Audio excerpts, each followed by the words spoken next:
Have you ever wondered which continent holds the most valuable natural resources in the world? The answer might surprise you. It's Africa. Over 30% of the world's mineral resources, more than 50% of its diamonds, and nearly 17% of its uranium are found on this continent. And yet, Africa remains the poorest continent on the planet. How is that possible? The answer lies in one word: colonialism. And one of the most infamous colonial players? France. But in 2022, one man in West Africa sparked a wave of hope and resistance. His name is Captain Ibrahim Traoré, and at just 34, he overthrew a regime, expelled French troops, and challenged the world order. Is he Africa's next great liberator, or just another player in a bigger geopolitical game? Ibrahim Traoré, born in 1988 and grew up in Burkina Faso, one of the poorest countries in the world, despite its gold-rich land. In 2010, at the age of 22, Traoré joined the military. 2 years later, he was deployed to Mali under a UN peacekeeping mission.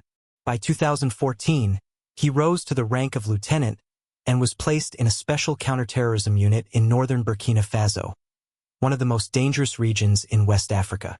By 2020, he was promoted to captain. And just 2 years later, in 2022, the political tides in Burkina Faso changed forever. Traoré joined a military coup that ousted interim leader Paul-Henri Sandaogo Damiba. But unlike the last regime change, this one had a purpose beyond power. It had a vision: to free Burkina Faso from France's post-colonial influence. Although most African countries gained independence in the 1960s, France retained massive influence in its former colonies. How? Through currency control. Many African nations still use the CFA franc, pegged to the euro and managed by the French treasury. Through military bases and security partnerships. And through economic dominance, France continues to operate 45 mining companies in Burkina Faso alone. This form of neocolonialism, rule without responsibility, has kept African nations politically fragile and economically dependent. Traoré decided enough was enough. After taking power in 2022, Traoré didn't waste time. He publicly accused French troops of failing to contain jihadist movements despite years of intervention. He blamed French-backed leaders for corruption and stagnation.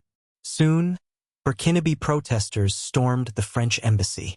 Traoré's government banned Radio France Internationale, expelled the French ambassador, and ordered all French troops to leave.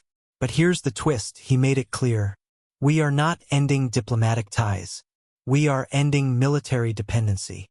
This move shocked the West, but it electrified Africa.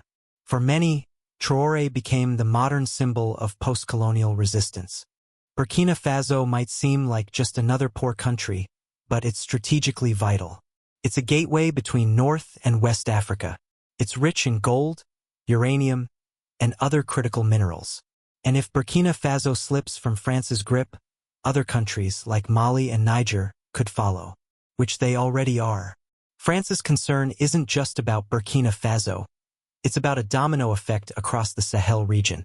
And in today's global chessboard, losing Africa could mean losing ground to Russia and China. Ibrahim Traoré's strategy is bold and military-focused.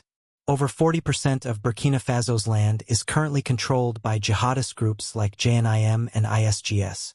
To fight back, he's launched mass militarization, mandatory military training for civilians. Over 90,000 volunteers have joined the new defense force.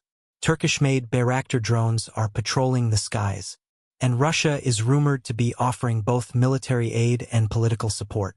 He's also taking economic steps, launching a state-owned mining company, nationalizing foreign companies, creating Burkina Faso's first national gold reserve, planning to move away from the CFA franc entirely. Even the IMF and World Bank, typically Western allies, have cautiously praised his economic reforms. But challenging the West comes at a cost. In April 2024, U.S. General Michael Langley warned that Burkina Faso may be using its gold reserves to buy protection from foreign actors. Soon after, reports surfaced of an assassination plot against Traoré, allegedly planned using Ivory Coast as a staging ground. Coincidence? Unlikely. especially since Langley had just visited Ivory Coast. This mirrors a pattern. When Western influence is threatened, regime change often follows. From Latin America to the Middle East, Africa may be next. Ibrahim Traoré is now Africa's most talked about leader. Young, charismatic, always seen in military attire, not Western suits. His speeches go viral. His popularity, especially online, has become a cult following. Many are comparing him to Thomas Sankara, the revolutionary who tried to kick France out in the 1980s, but was assassinated. But here's the real question. Can Traoré deliver on his promises? Or is he another populist figure who will fall short in the face of real geopolitics? Because words are powerful, but action defines legacy. Burkina Faso's fate, and perhaps much of Africa's, hangs in the balance. Is Ibrahim Traoré a genuine revolutionary, or a pawn in a larger global power shift? Is Africa finally breaking its chains, or just switching masters? Let us know what you think in the comments. If you found this video insightful, don't forget to like, subscribe, and hit the bell icon so you never miss deep dives into global power, resistance, and revolution. Until next time, stay informed.